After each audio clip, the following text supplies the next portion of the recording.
Hi everyone, this is Asma Mushtaq from the W Vibes, and in today's problem I'm going to discuss how you can produce a specific amount of delay for a particular program. Let's say in this program we have been asked to write a code for toggling the contents of port B after every 2 seconds while the information of the crystal frequency is 4 megahertz. Okay, for handling such type of the problems, the first thing is you have to evaluate the instruction cycle. So what is the value of the instruction cycle? The instruction cycle in this case can be found by dividing the frequency, which is 4 megahertz, by 4. Why? Because one machine cycle is actually equal to 4 clock periods. That's why we will divide it in order to get the frequency of the machine. So it will come out to be 1 megahertz, and in order to determine the instruction cycle we will just take the reciprocal of this frequency.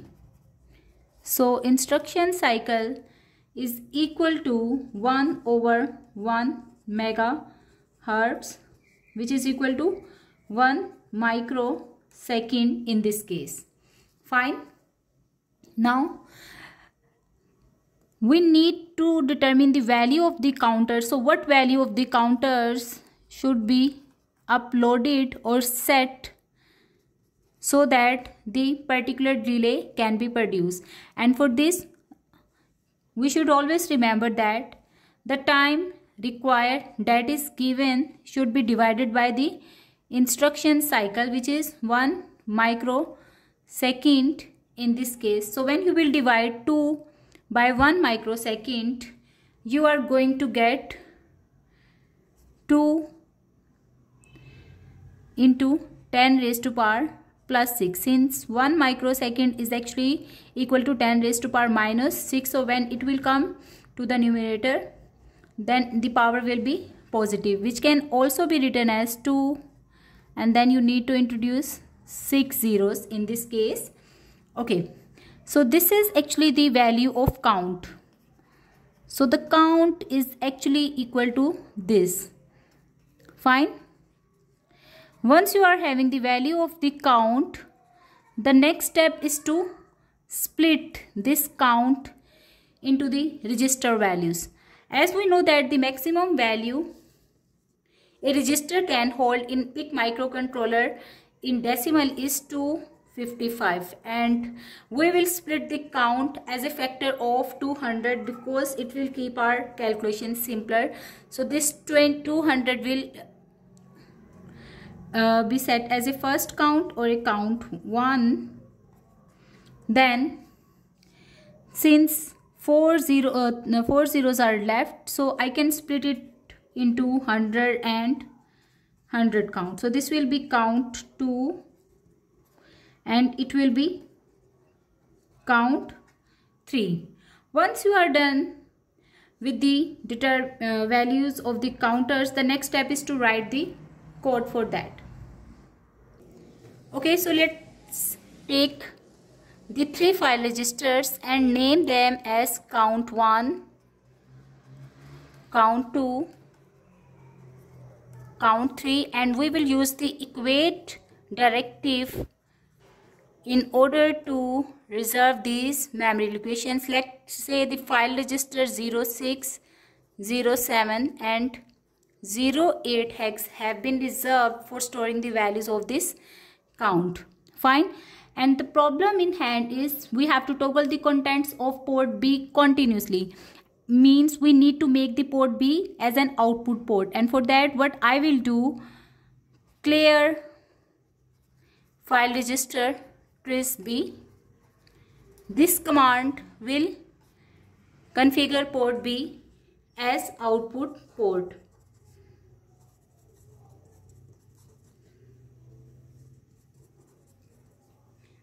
Okay.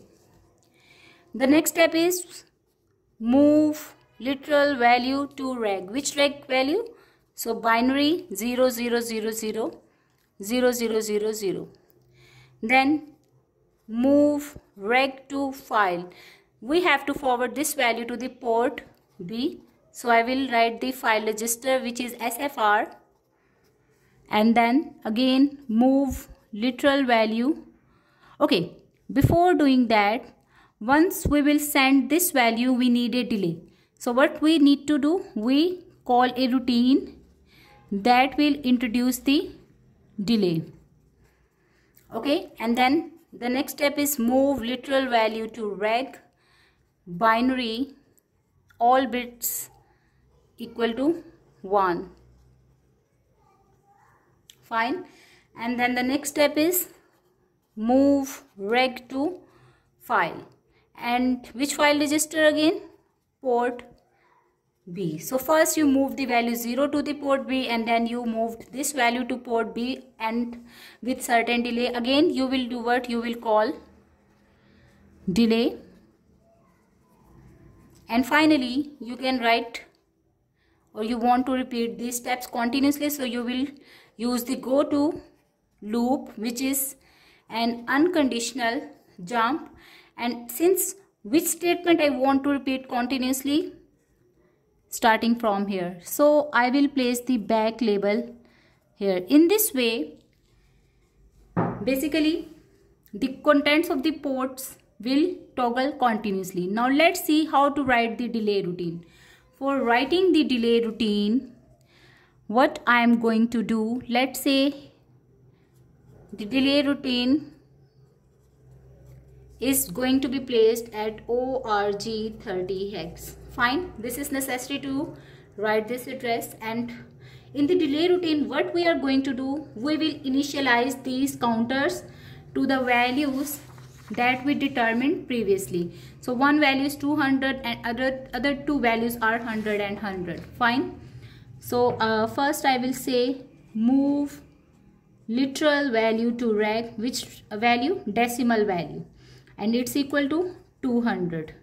Then move reg to file. Which file register?